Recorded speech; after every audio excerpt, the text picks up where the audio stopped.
Last question, Sam. Obviously, Israel-Palestine is the horror that's taking place. There is a video on your channel, fascinating video about narcissism. What's your perspective on the codependent? You kind of touch on the codependency of Israel and Palestine and the kind of narcissistic intertwined relationship. Can you expand on that? I think it's a perfect example of two victimhood movements hijacked by narcissists and psychopaths, apropos our last segment,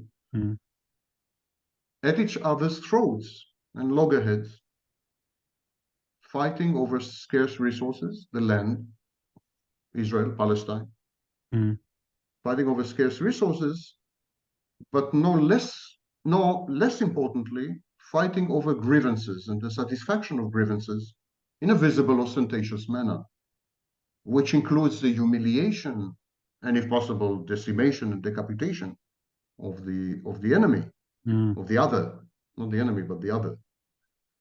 So the Hamas Israel interlude, the latest chapter, latest episode, this has been going on since 1882, by the way. So the latest episode encapsulates perfectly these dynamics that we've been discussing: narcissism, psychopathy, victimhood, and so on and so forth. Both parties are grievance-based movements. Zionism is a grievance-based movement. It started with the pogroms in Russia and accomplished the state of Israel after the Holocaust. And to this very day, the Holocaust is quite an industry of self-pity and grievances, and not denying the Holocaust, a horrendous event, genocide, you name it. But it's been leveraged time and again. The same with the Palestinians. They have grievances. The colonization of Palestine by the Jews, never mind that Palestine was half empty, but okay, the colonization of Palestine. The Nakba, the catastrophe of 1948, where Palestinians have been allegedly expelled, untrue, only some of them were expelled.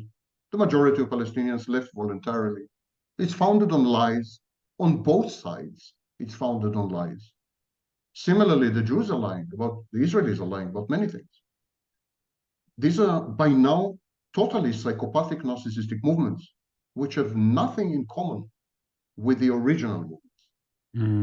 Nothing. Hamas is a malignant mutation of the Palestinian national movement. Malignant mutation, reminiscent of the 1930s and 40s, when the Palestinians supported the Nazis.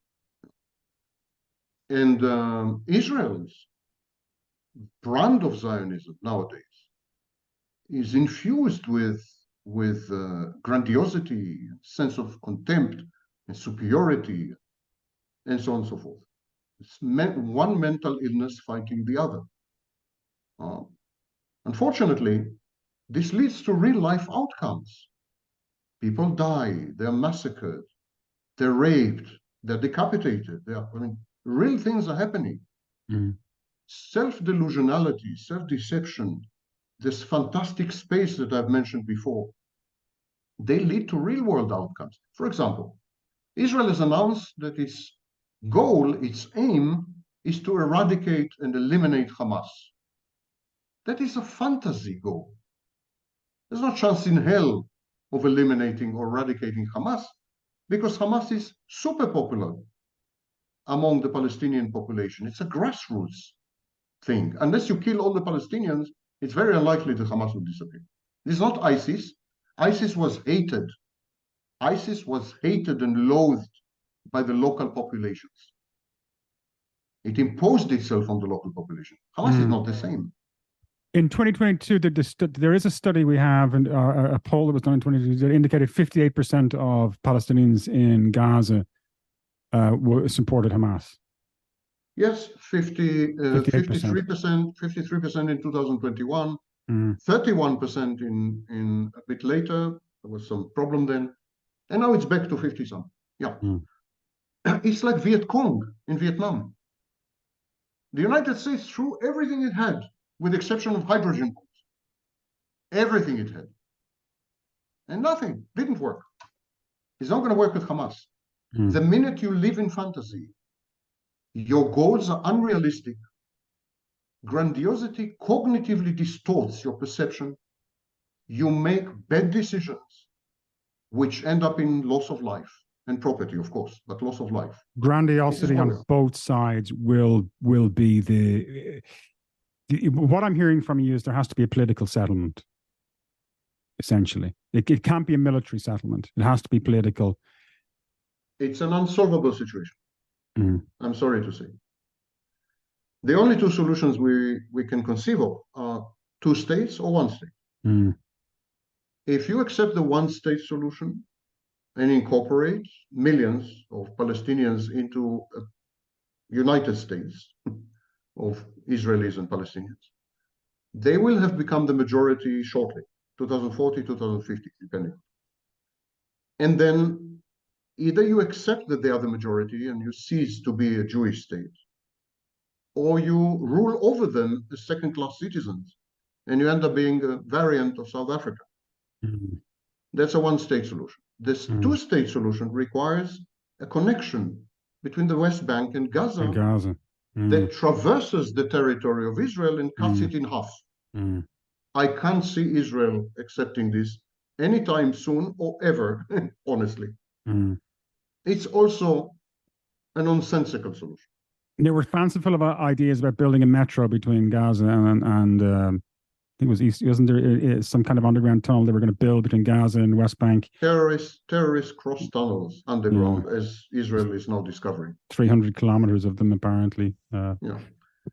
Terrorists use roads, they cross tunnels, they use the air. The problem is coexistence, not the infrastructure. There is no trust between these two people because they've been fighting for 150 years. A two-state solution requires trust. If Israel controls the corridor between the West Bank and Gaza, then it's not a state. And if it is a sovereign state, Israel cannot control this corridor and can never be sure when the next October 7 is going to happen. These two solutions are nonsensical. The two parties, which is very typical of narcissistic, psychopathic victimhood movements, they are absolute. They don't brook compromise. If you talk to a member of Black Lives Matter, it's black and white. If you talk to Me Too, every man is a rapist.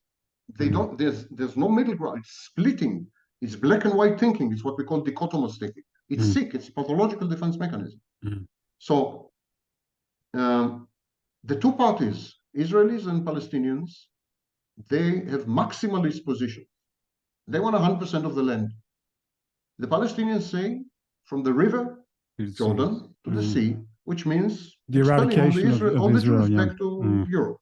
And the Jews say transfer the population to other countries, to Jordan mainly. So these are the only solution here is ethnic cleansing. Is the only solution here. But of course, in today's world, in the 21st century, even Russia doesn't dare to ethnically cleanse Ukraine, which it could do easily. No one does that anymore. So and it's psychopathic, for want of a better term. But the only way forward is political. That's what I'm hearing from you as well. There can't be no way forward. I don't think there's a way forward. No, that's not what you're hearing. You see, this is an American mindset. Every disease is a cure. Every problem is a solution. That's the American malignant optimism. No, some problems don't have a solution. I would even go further because I'm a bit older than you. I'm 62. Most problems don't have a solution.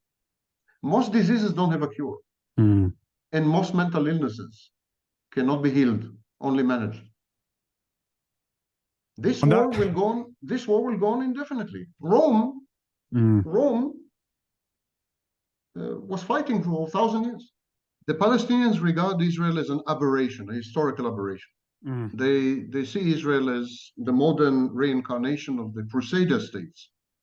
Crusader states have lasted for 200 years. And the Palestinians say, we have 200 years. We have 1,000 years. We have as long as it takes. Numerically, we outweigh the Israelis. We have a much higher reproduction rate. And sooner or later, they won't be able to cope with the numbers by sheer force of numbers. And there is also this perception that peace is the equilibrium state or the homeostatic state of international affairs. That's not true historically, of course. War is. There have been polities, there have been political entities in history which have survived for hundreds of years in a state of war with all their neighbors. Example is, of course, China.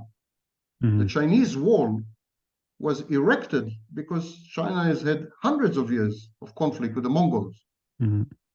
Similarly, Rome survived for 1,000 years, maybe longer, in a state of war, uninterrupted war. And the United States is such a polity. The United States didn't have a single year, check it out. I know without they've a had war. more wars. They've fought so many wars in their history that it's shocking. You can even Wikipedia this. Yeah, literally every year. And and then they invented wars like Grenada and whatever every year.